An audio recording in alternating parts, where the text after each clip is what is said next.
Estimados amigos, caríssimos companheiros de ideal educacional, sejamos todos bem-vindos essa noite. O prazer é muito grande pelos laços afetivos do coração que trago com a educação, sobretudo pela oportunidade de falar um pouco mais sobre a família, esse ingrediente, esse segmento social tão atacado por nós mesmos ao longo da caminhada evolutiva. Ao analisarmos fotografias antigas de famílias, iremos nos deparar com uma fotografia de algo que nos remete ao passado, distante, e que nada tem a ver com a nossa atualidade. O que é família? Como poderíamos entender esse segmento que vem se transformando ao longo dos séculos? Quais os papéis de pais e de mães na atualidade? Se cada um puser a sua consciência em ação, irá responder de forma diferenciada esses questionamentos. A família, ao longo de sua trajetória histórica, vem se modificando pouco a pouco. No entanto, permanece viva como um único reduto seguro para que nós possamos apoiar as nossas mágoas, as nossas dificuldades. É justamente nesse celeiro, aonde ampliamos os laços de confiança, que temos maior possibilidade de desenvolver o campo da afetividade, e assim estender os laços de união e amor para todos. Foi por isso que no Livro dos Espíritos, ao questionar qual seria a consequência com o fim da família, a resposta foi simples, dizendo que a humanidade aumentaria os seus níveis de egoísmo. Portanto, a família é, sem dúvida, esse laboratório inicial, onde os espíritos são convidados a refletir consciências, a engolir divergências, em nome do amor e da afetividade. Se observarmos a família do passado, iremos identificar que elas eram extensas na figura de tios, avós, primos, bisnetos, tataravós e assim por diante. Com o avanço da humanidade, isso foi se modificando aos poucos. Era fácil identificar naquela época, ao formar a árvore genealógica de cada família, o quão extensa cada família tinha os seus traços de cultura, de ideologia, de forma de pensar, de ideias e de diferenças de pensamento. Hoje, se pegarmos uma criança na idade contemporânea e pedirmos que ela faça uma árvore genealógica da sua vida, da sua família, ela vai ter enorme dificuldade, porque os tios são quase raros, os primos também, bisavós e primos de segundo grau é algo que não existe mais. A família diminuiu. A partir do momento em que a família diminuiu, ela passa a ser chamada de família conjugal ou família nuclear. Eu gosto muito do termo conjugal porque nos remete a uma conjugalidade, a um convite à afetividade que faz com que seres, diferente do passado, optem por viver em sociedade, mesmo que essa sociedade seja dentro do lar. No entanto, essa pequena sociedade é o núcleo inicial que vai capacitar o indivíduo para que ele possa conviver harmonicamente ou não, depende da educação recebida, com os seres que farão parte do seu convívio futuramente na vida cotidiana de cada um de nós. Então, essa família nuclear ou família conjugal é algo novo. Como é muito algo novo, a ideia de que as mães possam ser transmissoras do conhecimento. Foi no século XIX que a mãe assumiu o papel da ideia de um mecanismo importante na educação dos filhos e responsável pela curadoria e pela transmissão de valores. Até então, nós tínhamos na figura da família tradicional a ideia do patriarca, o homem como provedor, que iria sustentar a sua prole na visão de mulher e filhos, cabendo à mulher somente o papel de cuidar da casa. Vemos então que essa família foi se modificando e foi mudando conceitos, mas, no entanto, embora ela sofresse inúmeros entraves, inúmeros ataques da nossa indiferença, e no próprio período de modernidade, liberdade com o qual nós humanos estamos acostumados com a evolução, a família se mantém como um coração no mundo sem refúgio. E é isso que temos que refletir nesta noite. Ao observar a família, que mesmo com toda a sua divergência, com toda a sua diferença, é um convite para que nós estendamos os laços de afetividade e aprendamos a amar.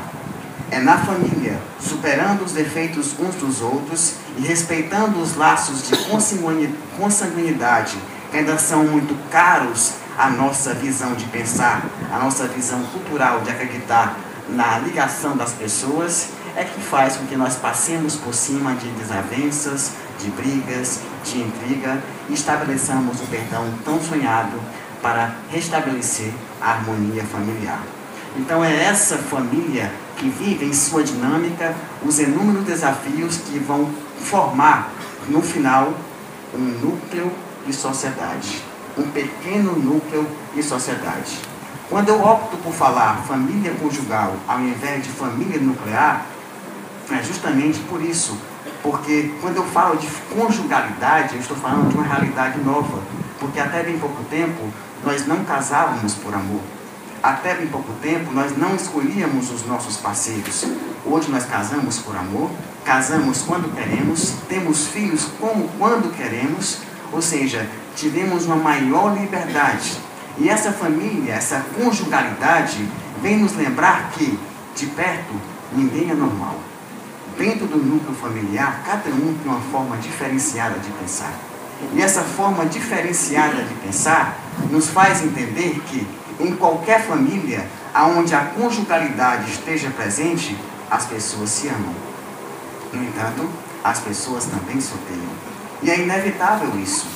Muitas vezes eu observava sempre a minha mãe falar que a vida do vizinho era sempre melhor, que os filhos da vizinha eram sempre mais obedientes, ou que os netos, enfim, as noras, principalmente noras, que mães adoram pegar no pé das noras como toda boa sogra. Então, mas na realidade isso é uma falsa visão, uma lembrança encobridora, onde nós não queremos visualizar na realidade o quanto somos felizes e enxergamos no próximo a felicidade que nós nos achamos merecedores. Mas em qualquer núcleo familiar, a família vai ser convidada a rever conceitos e vai viver as dificuldades que são inerentes à convivência nos seres humanos. E é justamente nesse conceito que poderíamos afirmar que a família está em crise. Mas quando falamos que a família está em crise, em nenhum momento estamos elencando a ideia que essa crise é algo negativo. Porque a família sempre esteve em crise desde o momento em que ela se constituiu enquanto família. Isso não há como negar. A partir do momento em que eu coloco os seres convivendo sob o mesmo teto, eu vou ter um confronto de ideias que nem sempre são fáceis de serem digeridas. E daí vem a crise. Mas a crise, conforme nos ensina a espiritualidade, é justamente a oportunidade que temos de rever conceitos. Porque normalmente, conforme asseverou Jesus, nós temos um sério problema de visão e preferimos enxergar o cisco, enxergamos muito bem o cisco no olho do próximo e não visualizamos a trave que está em nosso olho. Portanto, é justamente nesse núcleo familiar, onde as pessoas são, entre aspas, obrigadas a se amarem, pelo impositivo maior cultural, que nós vamos aos poucos aprendendo literalmente não, porque foge à razão, figurativamente a engolir sapos. É nesse momento em que somos convidados a rever conceitos. Pois, enquanto a crise familiar é algo normal. Então não se espante você, cara colega, caro colega, de um filho difícil, de uma nora inconveniente, de um pai que não entende os seus desejos e a sua necessidade de liberdade, porque isso faz parte do convívio social. Infelizmente, nós não sabemos ainda receber o outro em nossa casa psíquica assim como ele é. Nós queremos sempre modificá-lo. Daí a crise tão bem vivenciada em nossa família. Nessa proposta de crise, em que nós somos convidados a rever conceitos, nós nos deparamos justamente com o educandário familiar.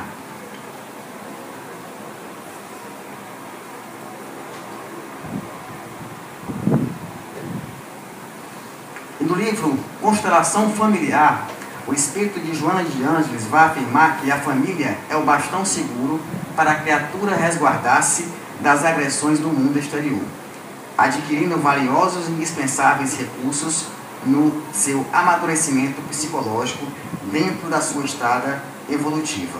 Ela diz ainda que é no lar que irão se fomentar, se desenvolver toda a capacidade de compreensão humana ou de agressividade e ressentimento. Então, nesse contexto, cabe aos pais a operosa missão de saber educar os seus filhos da melhor forma possível, uma vez que é dentro do lar que ele vai ter as primeiras noções de afetividade, de valorização do outro enquanto extensão de si, ou de repulsa para o outro. E aí é onde o perigo mora. Porque normalmente nós educamos nossos filhos como príncipes. É o nosso primeiro reinado, é o nosso castelo, onde o pai e a mãe são o rei e a rainha que o criam como príncipe. Mas esquecemos que todo príncipe um dia quer ser rei. E esse rei se depara com a sociedade com a mesma vontade imperialista de querer que os outros se moldem à sua forma de pensar. E eis então que observamos que não criamos um príncipe, mas um monstro.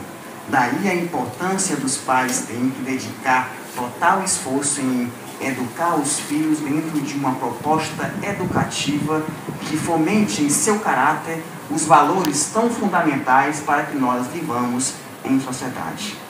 Eu vejo comumente os cristãos brigarem por esse título que não nos diz nada. Ser cristão hoje não diz nada. Pelo contrário, às vezes até nos envergonha. Uma vez que nós levantamos a bandeira do Cristo, não fazemos sequer o mínimo do que Ele espera que nós façamos como seus seguidores. Eu acho e penso que muito mais importante do que tentar ser cristão e vestir essa camisa de forma ferrenha, brigando e degladiadora com outras religiões, é você aprender a ser cidadão. Porque nem isso nós sabemos. A respeitar regras, a respeitar deveres. Sim, porque direitos todos nós temos de cor. Sabemos externar da melhor forma possível, mas deveres ninguém quer seguir. E deveres simples, como pagar impostos, como seguir as regras de trânsito, coisas que nós não sabemos fazer, jogar lixo no lixo. E queremos e esquecemos que os nossos filhos observam bem cada detalhe que os pais fazem. A educação se dá dessa forma, a partir da observação. E eis que nós enchemos o peito dizendo que somos cristãos. Eu nunca vi frase caber tanto a nós, seres humanos, quanto aquela de Cristo. Ou raça de vibras, ser poucos bancos caiados por fora e podres por dentro. Porque é assim que nós somos, hipócritas. Porque defendemos uma coisa, dizemos que somos cristãos, quando na verdade não seguimos sequer, ou sequer nos esforçamos para nos identificar ou nos assemelharmos a Jesus. Nesse contexto, nós hoje, na atualidade, dentro dessa visão de educação um pouco embotada, porque não sabemos educar os nossos filhos, nós adotamos uma educação socrática. E o que seria isso? Vivemos uma sociedade onde a tradição vale muito pouco, ou seja, aquilo que veio do passado tem muito pouco a nos oferecer, porque o novo, o inovador, tem sempre algum diferencial que tira dos pais o caráter de novidade e dá a eles a ideia de caretice. Então, nesse contexto em que vivemos uma sociedade onde eu espero do futuro tudo e aposto no passado quase nada, eu vivo numa constante ansiedade, esperando que o novo possa trazer uma nova forma que me dê alegria e preencha o vazio que eu sinto. Os pais, então, adotam uma postura de educação socrática por achar que não tem nada a ensinar para os seus filhos. E essa educação socrática é um modelo de educação democrática.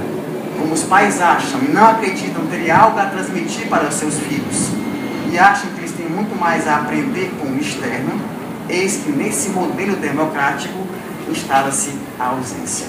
Sim, somos pais ausentes. Filhos órfãos de pais vivos, porque temos uma dificuldade de transmitir valores para os nossos filhos. Dentro dessa visão de abandono por não sabermos transmitir valores. Então não sabemos como nos comportar e ou somos presentes demais e opressores, a modo de Kafka, que é o escritor tcheco, no livro Carta ao Pai, onde ele relata que toda a vida dele, nesse livro, onde o pai foi muito opressor, muito carrasco, causou nele uma dificuldade em gerar a autoestima e a confiança, porque ele sempre se achava fraco. Ou seja, ou nós somos pais totalmente fortes e opressores, ou somos fracos e insignificantes. A mãe ou é excessiva ou é abandônica. Não temos um equilíbrio que possa mensurar a nossa educação, porque não temos uma noção de como sentir, como dar sinal aos nossos filhos.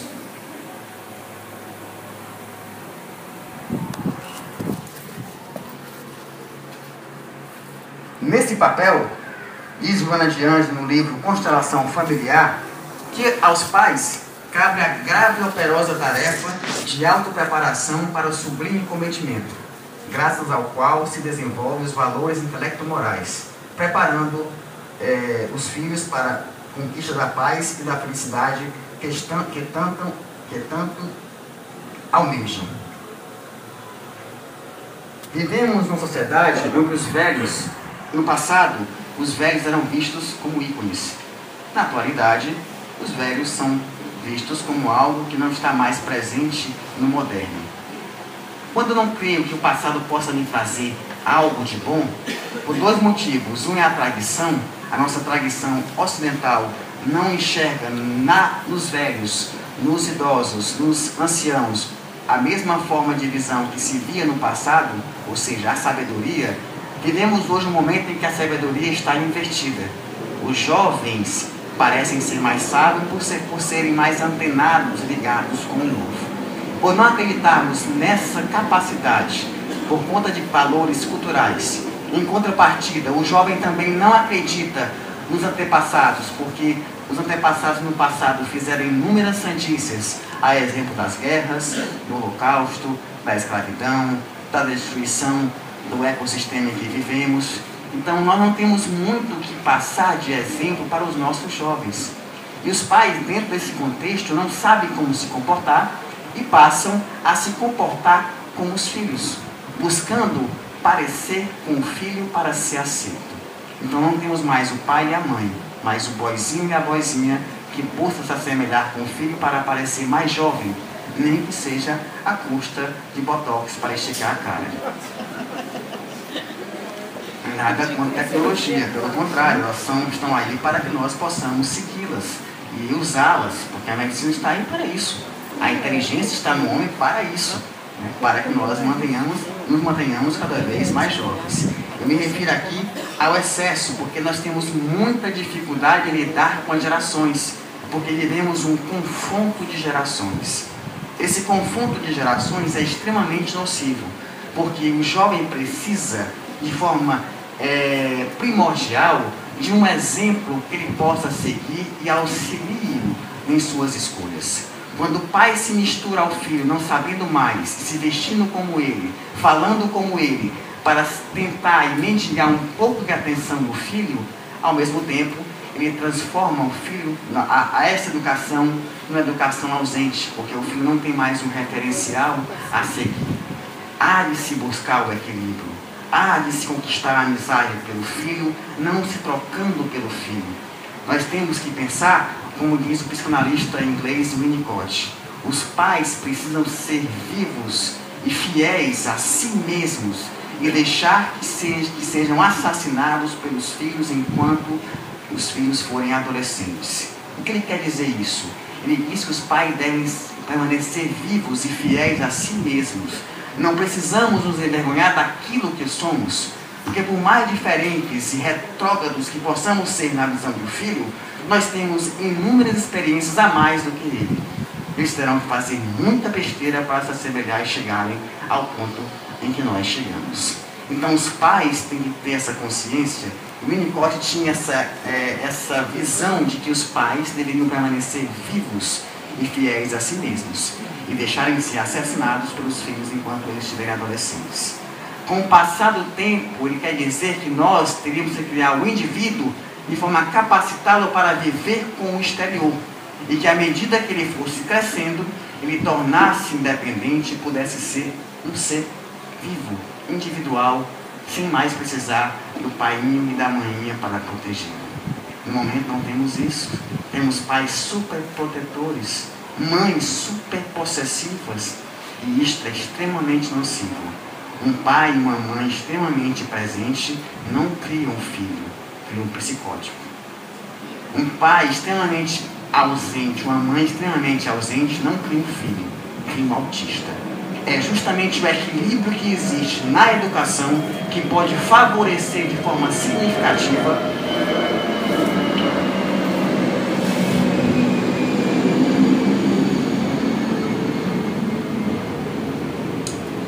na educação de nossos filhos. E nesse processo em que temos dificuldade por não saber agir, é que ocorre a inversão de valores e não temos nada a passar para os nossos filhos. E nós nos tornamos uma categoria de pais que costumo chamar de pais Homer Simpson.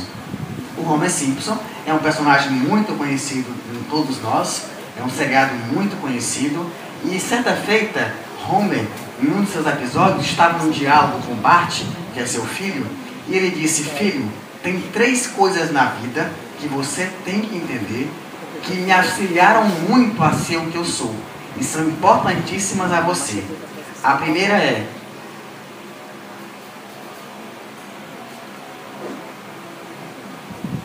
boa ideia, chefinho. Esse é o primeiro conselho que ele dá para o filho. A segunda é: quando eu cheguei já estava assim.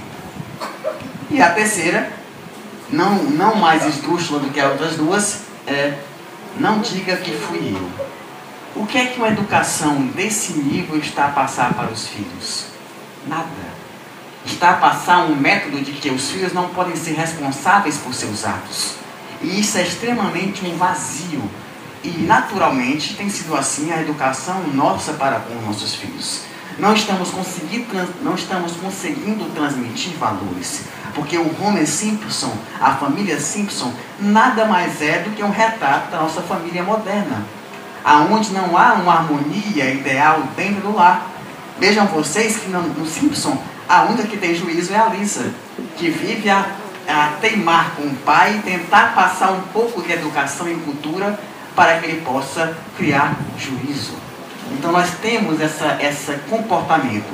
Há pais que, por não terem o que dizer para os seus filhos, abrem a boca e dizem: eu espero que você seja feliz. O que é que um pai, tudo que eu quero é a sua felicidade. O que é que um pai quer dizer, ou uma mãe quer dizer quando falou essa frase para um filho? Nada. Qual é o pai que quer que o filho seja feliz? Nenhum.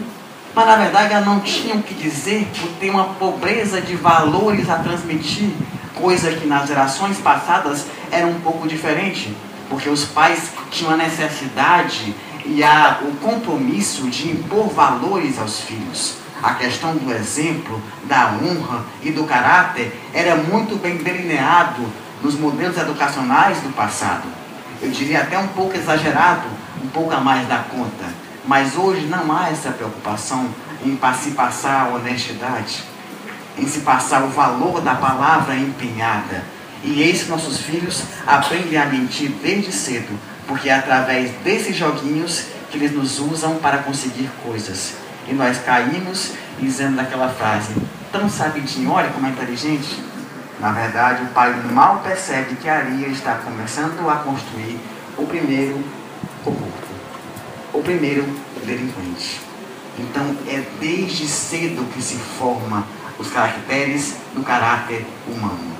A criança desde cedo aprende a identificar aquilo que nós passamos de bom ou de ruim. Então cabe aos pais essa responsabilidade, acima de qualquer coisa, em garantir que os filhos possam ter a maior capacidade de aprender algo novo. Porque o mundo lá fora vai cobrar. Sim, nós temos inúmeros problemas internos dentro do lar. Mas lá fora, na selva de pedra, os problemas são ainda maiores. Se nós não capacitarmos os nossos filhos para que eles possam conviver em sociedade, certamente nós teremos pessoas que no futuro sofrerão de depressão, síndrome do pânico e dos demais transtornos que possam ter. Sem falar na dificuldade que vai ser conviver com uma pessoa desse tipo. Elas estão em todo canto. Em todo canto. Quando não somos nós, são nossos colegas de trabalho, é o colega do trânsito, é o colega que está no consultório e não atende você bem, é a pessoa que vem estar na casa do GEAP e de repente é mal atendido na recepção da ficha do passe, botando todo o trabalho daquela pessoa em risco, nem percebe o quanto ela foi grosseira.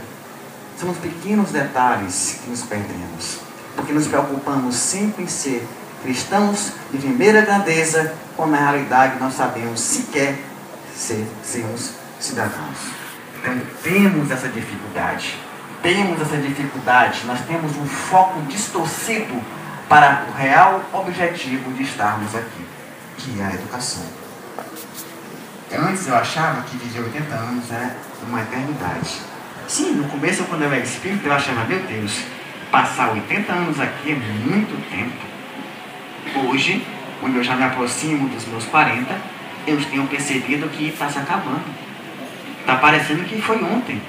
E isso eu estou achando pouco, porque eu não consegui, hoje, na consciência que eu tenho enquanto espírita, fazer metade do que eu quero fazer para me melhorar. Porque o tempo parece não ter fim. Porque falamos que não temos tempo, porque hoje nós temos muito a fazer por conta da tecnologia e muito a vivenciar, que certamente não temos tempo. No passado tínhamos pouco a fazer, não tinha internet, não tinha essas facilidades que nós temos hoje. E isso é uma coisa que vale perceber, porque os pais da atualidade falam que essa geração é viciada em internet, mas a minha geração tinha olhos quadrados de ver televisão. Nós vimos televisão o tempo inteiro. Não era diferente dos jovens de hoje que passam o dia inteiro na internet. Com a diferença, os pais daquela época não participavam e não conversavam com os filhos. E era pior, não tinha. Os pais sabiam que eram pessoas individuais, já sabiam que eram gente, no entanto eles não sabiam que tinham que conversar com os filhos. Nós éramos criados um pouco soltos, sem instruções de sexualidade, sem instruções um pouco mais profundas de assuntos que eram considerados delicados, e assuntos delicados na família tradicional prefere-se guardá-los ao invés de se expô-los, que é um problema seríssimo, porque os pais têm que compartilhar com os filhos problemas. Senão o filho vai crescer achando que tudo é mil maravilhas, e não é. Então é preciso que os pais dialoguem com seus filhos e mostrem que o problema está presente, porque a família vive em crise, seja ela qual for. E é importante que os pais percebam isso e compartilhem isso com seus filhos. Então a minha geração foi uma geração que cresceu com os olhos quadrados de ver televisão. E se eu perguntar a um pai ou a uma mãe da minha época quem era, por exemplo, o X-Men, a Tempestade ou Wolverine, minha mãe não vai saber, com certeza. Se eu perguntar a um pai da atualidade de hoje quem é o Ben 10, ele vai saber. Os pais de hoje são muito mais antenados com essa visão de diálogo, em saber o que o filho gosta e monitorá-lo, do que os pais do passado. E isso já é um ganho e deve ser bem aplicado, para que o pai possa crescer junto com o filho dentro do campo lúdico, mas sabendo orientar o que cada personagem tem de exemplo. Porque cada desenho animado que nós vivenciamos na atualidade, assim como cada filme, ele tem um cunho moral.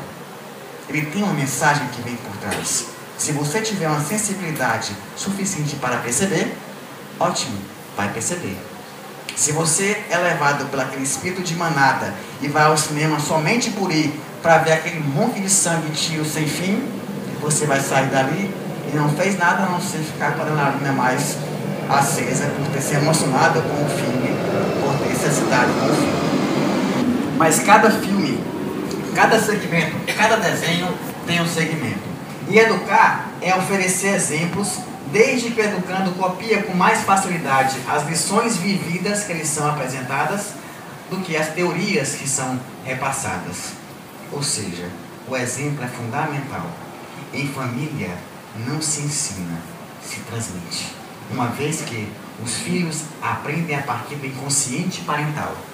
A criança observa desde cedo os nossos deslizes. Ela sabe muito bem quando nós mentimos. Ela sabe muito bem quando nós tentamos enganá-la. Aí dizemos até que as crianças de hoje são mais espertas que a do passado. Não é verdade? Por quê? Porque nós evoluímos. Se estamos numa lei de evolução, é lógico que a cada geração a bagagem intelectual e moral vai crescendo.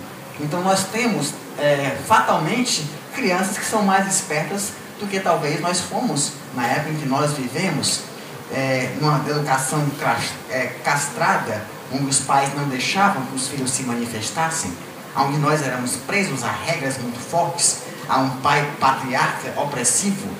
Sim, porque meu pai era assim. Nós tínhamos essa visão de pai do Senhor que não sorria, porque os pais do passado não sorriam. Essa visão sisuda para impor respeito. E a mãe, coitada, era uma mera visão figurativa que não interferia jamais na visão do pai. Diferente de hoje, que a mãe vive essa enorme troca de papéis. Porque a mulher é muito importante. Freud dizia que nós precisamos da mulher sempre, porque nós nascemos por uma, crescemos por uma e morremos por uma, que é a morte. Então precisamos da mulher sempre em nossas vidas. Isso é fundamental. Esse contato com a mãe faz com que nós desenvolvamos esse campo afetivo que, junto com a educação paterna, vai criar esse equilíbrio entre a força que é mais opressora e a força que é mais delicada. É esse equilíbrio que temos que buscar a transmitir na educação. Nós temos hoje uma dificuldade muito grande nos papéis femininos. A identidade feminina está se modificando a cada dia. A família patriarcal parece estar cada vez mais em desuso. E isso aconteceu a partir do momento, de forma simbólica, quando a mulher se emancipou com a pílula anticoncepcional. Mas, muito embora essa visão, esse avanço tenha sido simbólico, ele foi definitivo. E hoje os papéis estão equiparados. Nesse contexto, a mulher está em constante identidade em forma de transformação. Essa mulher que está em misto entre a mulher que era poedeira e a mulher guerreira. Há um conflito, porque ela agora vai ao campo do trabalho. E isso é um problema, porque muitas mães se sentem culpadas por não dar a atenção que os filhos merecem, por terem que ir trabalhar. E muitas chegam até a ter depressão, porque se acham mães insuficientes. E tem que ser observado isso, porque há o conflito. E essa ideia do conflito entre a mãe poedeira e a mãe guerreira foi muito bem retratada no filme Alien, com a tenente Hitler, que era a segunda River, mostrava uma mulher guerreira que ia lutar de todas as formas para destruir o monstro Alien. Naquele momento, a mulher guerreira, o monstro Alien, era justamente toda a sociedade opressora a querer dominar os impulsos em que uma mulher se mostrava guerreira, já que ela não tinha filhos, e ia buscar pelo seu espaço dentro dessa batalha contra o Alien. Então isso retrata muito bem a ideia da mulher guerreira em nossa sociedade. Nesse contexto, temos que ter em mente que os pais também têm esse medo. Assim como a mulher vive esse conflito da mulher guerreira e a mulher poedeira, os pais também têm medo. Porque é muito novo para eles o papel de pai na figura materna. De cuidar dos filhos, de trocar a fralda, de ficar em casa enquanto a mulher trabalha. Tudo isso para eles remete uma luta e uma dor muito grande, uma vez que somos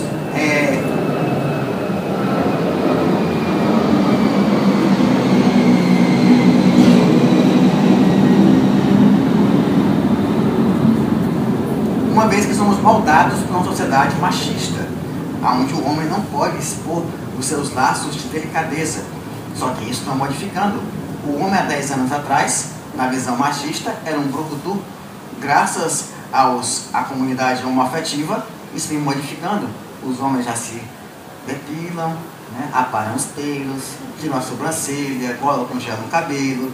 E isso é um avanço, porque ele vai deixando o machismo de lado, tirando aquela couraça que lhe dava um tom de endurecimento para se transformar nessa visão mais delicada, que possa mostrar que A harmonia perfeita está em tratar a todos com delicadeza. Que a opressão só é importante a partir do momento que ela sirva para delimitar seu espaço, mas todo excesso de paixão se transforma em vício. E é preciso que nós estejamos atentos a isso, para que não venhamos a enveredar por caminhos tortuosos e passemos a agredir o nosso semelhante. A educação e paz na família. A educação e paz na família, ela só se dá a partir de um processo de educação. E esse processo de educação vai se dar justamente na passagem do homem inteiro para o inteiramente homem. Esse processo do homem inteiro é justamente o homem com seus defeitos, suas dificuldades e suas qualidades. Somos nós. O inteiramente homem é justamente o homem que tem o poder de se gerenciar. É o que Joana de Andes gosta de chamar de biopsicossocioemocional. É o ser que ela comumente chama de homem integral. O homem que consegue reunir em si toda a sua harmonia no campo das suas virtudes, no campo intelectual e moral. Essa passagem do inteiramente homem do homem inteiro para o inteiramente homem, segundo a socióloga húngara Agnes Heller, vai se dar quando o homem rompe com o seu cotidiano, quando ele tem um projeto, uma obra, um ideal, tocando a inteireza de suas forças. Então é preciso que os nossos filhos, desde cedo, tenham um objetivo de vida. E é importante que esse objetivo de vida não seja ter, como normalmente a nossa cultura vem apregoado na educação. Ao filho, desde cedo, ser um competidor. A competir para ser melhor do que o outro, porque ele vê que o pai tem um carro mais importante do que o do vizinho. Essa proposta educativa tem que ser, desde cedo, que os pais possam ensinar os filhos a ser aquilo que eles são, a se compreender enquanto indivíduos e poder ter a capacidade de se constituírem como seres pensantes dentro da criação e não serem mais levados pelo espírito de manada. É essa a proposta da educação. Por isso que a proposta de uma paz só será possível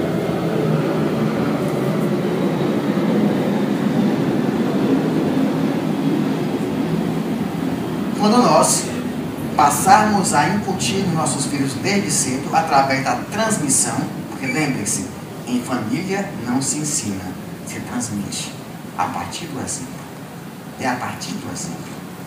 Não há outro caminho. A criança vai aprender muito com o exemplo. Muito. Porque normalmente ela observa o pai pedir uma coisa, mandar uma coisa e fazer outra. Ela não vai seguir. Porque o pai não tem grandeza moral para falar que ele faz a mesma coisa. Na atualidade, nós temos dificuldade de vivenciar essa proposta, porque dentro da figura de família, nós poderíamos dizer que um casal ou uma família só sabe o que é o peso de uma família, enquanto família, quando ela tem filhos. Até então, eu posso chamar ele de um casal solteiro, ou família solteira. É justamente quando se tem filhos que você sabe o que é o peso de gerenciar aquelas individualidades que estão se formando. A dificuldade de que é a convivência no complexo doméstico. É essa hora que é difícil, porque é a hora de transmitir valores. Até então, o casal, quando não tem filhos, vive de conflitos, um querendo se sobrepor ao outro. Raramente nós temos casais que se harmonizam e trocam energias.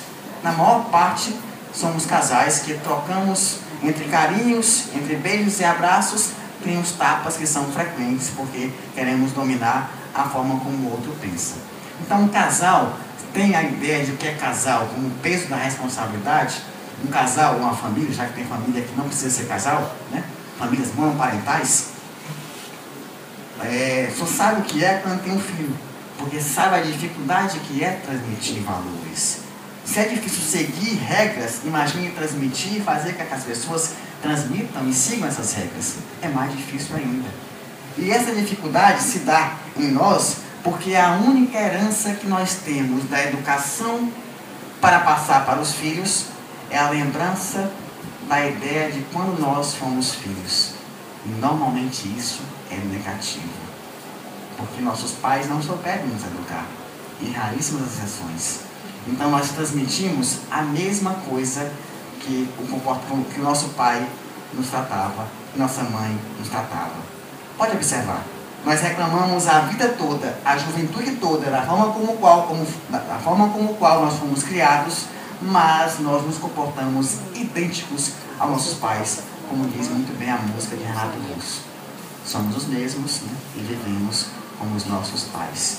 E isso é extremamente nocivo, porque a partir do momento em que eu não tenho nada a transmitir, a não ser a experiência que eu tive como filho, que na minha visualização é uma experiência traumática, eu passo a criar então nesse momento uma lembrança encobridora.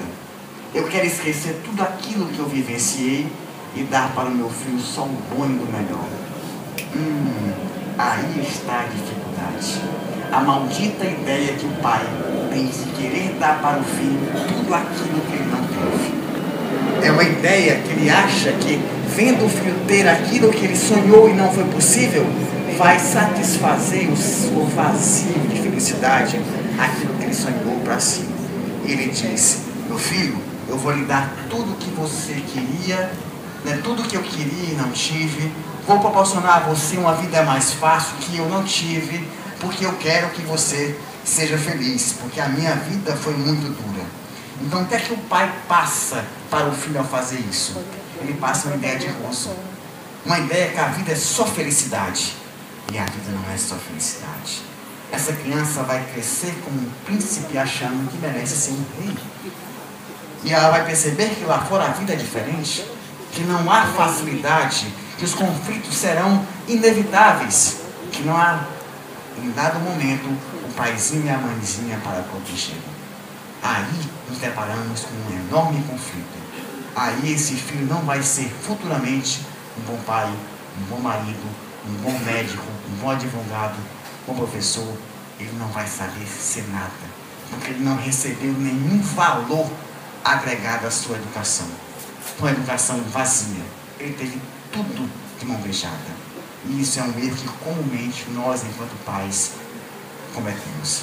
E em nome do amor, ainda justificamos. Eu faço isso porque eu amo demais o meu filho. Não conheço, dentro da lei de justiça, amor e caridade, um amor que estabeleça privilégios. Um amor que possa ser excessivo ao extremo, causando toda a dificuldade de crescer do filho. A partir do momento em que nos comportamos como uma candeia que se envolve ao redor da árvore, que é o filho que está a crescer, e impedimos que o sol possa tocá-lo. Não vai se desenvolver. Ela vai parar. Vai ficar estagnada. Porque ela precisa de luz. E essa luz é justamente as situações que a vida nos impõe. As dificuldades. Sim, as dificuldades. Essas nos farão crescer. Acabem com a herança maldita da cristandade de achar que problema é para Jesus resolver. Para Espírito resolver, porque não é. Problemas são para nós resolvermos. Isso que é importante. Eles podem até nos ajudar, mas compete a cada um pegar a sua cruz e seguir. Não foi isso a orientação do mestre? Aquele que quiser me seguir, pegue sua cruz e venha. Então não venha com a história de querer vir aqui para o tratamento e pedir para cortar um pedaço da cruz. Ninguém está aqui para isso não. Espírito nenhum aqui está aqui para fazer isso não. E nenhum espírito vai carregar a sua cruz, porque não é papel. Ele tem muito a fazer na espiritualidade do que ficar servindo de babá para nós. Muito. Compete a você reerguer forças, porque a casa espírita é um celeiro de forças. Então reerga as forças, restabeleça a bateria e lute, porque essa é a única saída viável e possível para você crescer. Não existe outra. Não existe caminho fácil. Se encontrarem, por favor, me digam. Eu também quero seguir. Não sou diferente de vocês. Tem horas que você quer desfalecer. Tem horas que você quer o caminho mais fácil. Mas o caminho mais fácil nem sempre te leva aonde você quer chegar. Esse é o maior problema. A família é, sem dúvida, um núcleo de resistência frente às grandes mudanças contemporâneas. Isso não há como discordarmos disso. A família hoje vive um enorme dilema porque ela tem um inimigo interno.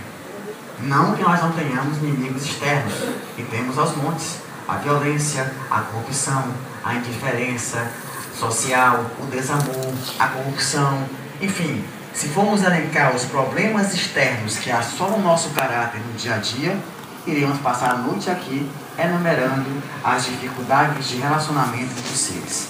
Mas a família tem um problema muito maior, de origem interna. E esse problema de origem interna está focado justamente numa geração que acredita bem pouco nos seus antepassados.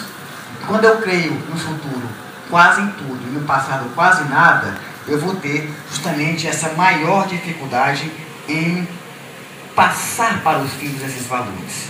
A partir do momento em que eu não me sinto seguro em transmitir valores para os meus filhos, eu estou criando filhos órfãos de pais vivos, porque eu me sinto sempre desautorizado dentro da figura paterna. Um pai que não se vê como um exemplo a ser passado para o filho, ele acha que não tem nada a ensinar e deixa que o filho forme seu caráter de forma ausente. E isso é ruim porque nós temos uma visão equivocada na atualidade dos ensinamentos da psicanálise e da pedagogia, que são vistos de uma maneira literal, em que o pai não pode ser mais presente e opressor ou cobrar mais do filho porque pode traumatizar o seu filho. E isso é uma visão equivocada. Porque o que nós temos que fazer é justamente o contrário. É traumatizar. Sim, traumatizar. É ser opressor quando for preciso. É ser fraco quando for preciso. É for presente excessivo quando for preciso. É ser ausente quando for preciso. É justamente ser humano que nós precisamos ser. Criar nossos filhos dentro dessa visão equilibrada para que ele possa perceber que é nessa vivência onde a presença e a ausência são instantes que podem surgir daqui para ali, num piscar de mágica. Ele tem que estar preparado para isso. E não podemos achar, porque muitos acham que nossos filhos, se assim forem traumatizados, serão neurotizados. Que bom que somos neuróticos, porque é um distúrbio que não vai causar um mal maior. Ele vai crescer a partir de então. O pior é criarmos ele de forma psicótica, a partir de uma educação extremamente autoritária ou extremamente ausente. Aí sim, ele vai passar a deixar de ser neurótico e ser psicótico, porque teremos um problema, uma enfermidade. Nesse contexto, nós temos que entender que a família será sempre um núcleo de resistência frente às dificuldades do cotidiano. E sempre foi assim.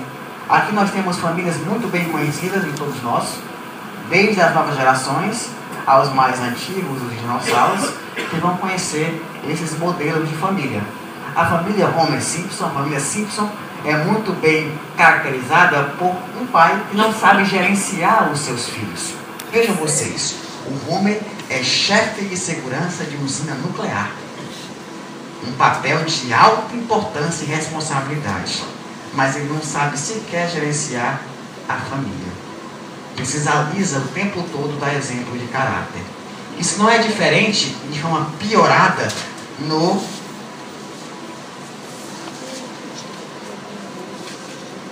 Obrigado. Isso não muda, se dá também da mesma forma na Family Guys, que é uma família totalmente exemplo de distorção social, onde o personagem Peter é um exemplo de pai inconsequente, irresponsável, enfim, tudo que o pai não pode ser, onde nós temos uma família que vive totalmente de forma sem um cadenciamento de emoções e sentimentos, onde a única pessoa que é inteligente na família é o bebê. Não se sabe no seriado se é um homem ou se é uma mulher. Além de ter um cachorro que é antropomórfico, que fuma e bebe o tempo inteiro. Ou seja, uma desordem total. É o retrato da nossa família no dia a dia. Da mesma forma, nós temos o Nemo na figura de um pai extremamente preocupado com o filho, que ao contrário do Homer, que deu 3 exemplos de como ser vazio, ele é extremamente paranoico em dizer que o mundo é um perigo, o mundo é um perigo, o mundo é um perigo.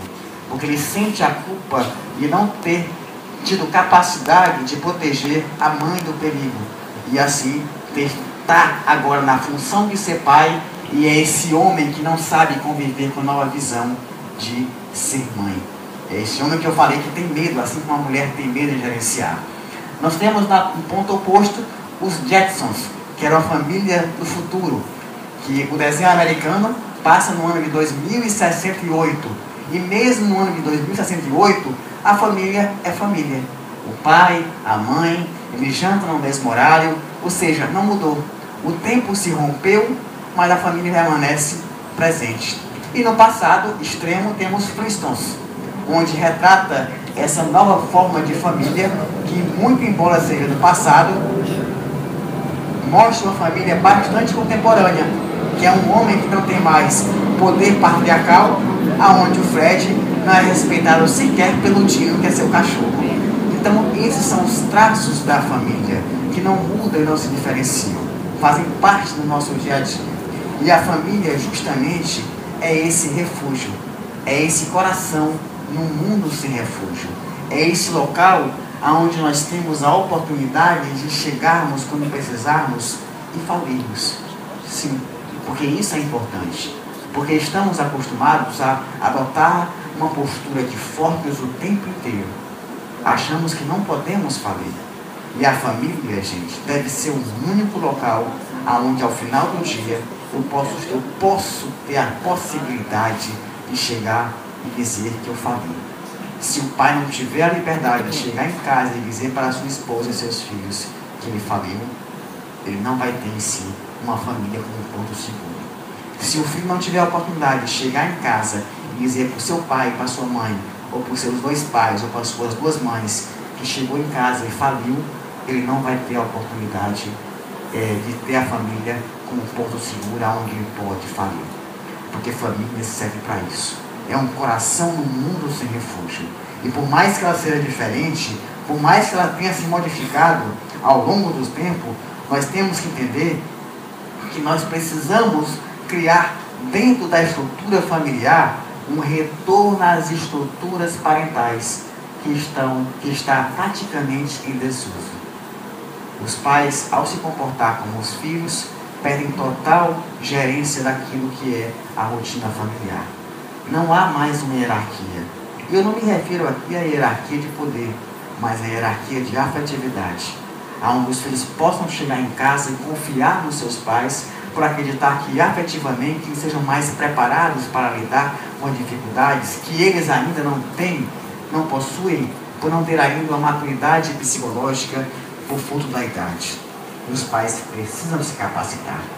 A responsabilidade do pai e da mãe é extremamente operosa. É preciso que tenhamos consciência disso, da responsabilidade. Eu tenho batido muito há anos, enquanto pedagogo, a necessidade dos pais, desde cedo, no início da gravidez, passarem a entender ou buscarem livros, artigos, periódicos que ensinam a educar os seus filhos. Porque é inadmissível passar 9 meses com aquele barrigão, ou o pai passar 9 meses acariciando aquele barrigão e não ler sequer um livro sobre educação infantil. É inadmissível. É inadmissível, para não dizer vergonhoso. Porque é responsabilidade de todos nós sabermos e termos a consciência da responsabilidade que teremos a educar aquela criança. E isso é um alerta, porque vivemos num momento em que sequer sabemos criar um cachorro. E isso é perigoso. Porque criamos um cachorro como se fosse um filho. Ele sobe em cima da cama, arruma, mija na cama, sobe e você não faz nada. Um cachorro, assim como uma criança, precisa de educação. É uma criatura que precisa de amor para crescer e precisa de limites, assim como uma criança. Que saibamos, não observemos o bichinho como... Porque hoje eu tenho observado que as pessoas têm animais como se fosse um brinquedinho. Quando elas não querem mais brincar, elas desligam. E não é. Quando você tem um animal, você tem que cuidar dele. Você tem que educá-lo. É um ser em evolução. É um exercício para você, quando for ter filho, saber educar o seu filho. Exercício. Tudo na vida é exercício. Todos os seres vivos, qualquer espécie, qualquer natureza, precisam de educação. E nós, que nos dizemos melhores do que os animais, porque não somos, temos a obrigação de educar, seja o que for, ou um animal ou uma criança.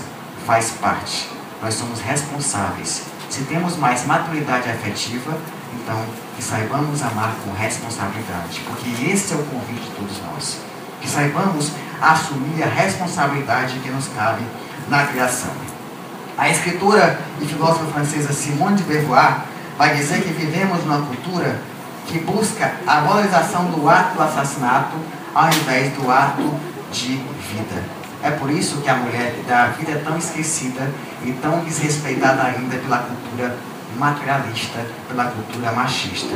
Porque valorizamos mais aquele que tem poder sobre a morte do que aquele que tem poder sobre a vida. É esse homem ainda embrutecido que não sabe valorizar a convivência pacífica uns com os outros.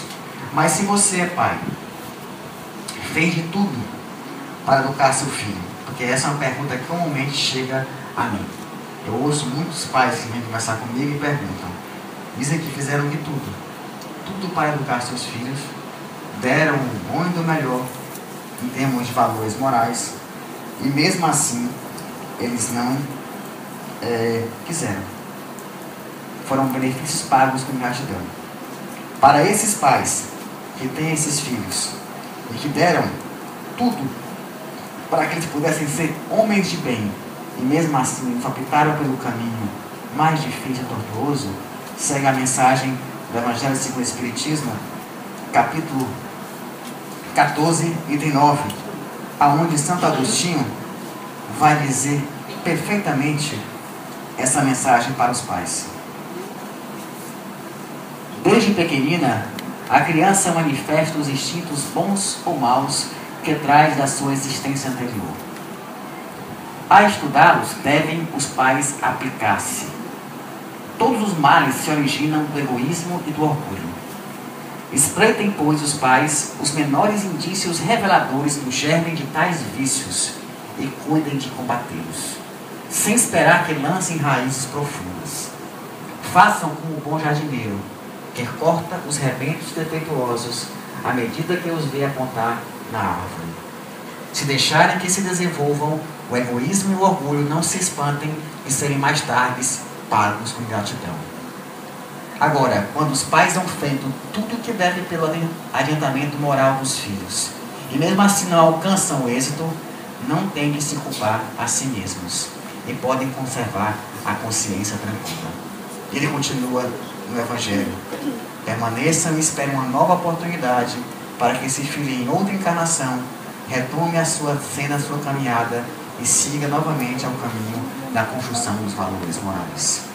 Pais, saiam daqui com consciência que a responsabilidade é de todos, mas que vocês têm o papel de gerenciar muito bem essa missão difícil de educar os seus filhos. E aqueles que são os filhos, não transmitam aos seus futuros filhos as mesmas maluquices dos seus pais, como normalmente nós fazemos. Se assim for, se identificar esse comportamento, busque um terapeuta. Eles estão aí para isso, para nos auxiliar no encontro de nós mesmos. É esse encontro na busca do conhecimento a nós mesmos que nós poderemos dar o melhor de nós para aqueles que está ao nosso lado. Muito obrigado a todos e uma excelente noite.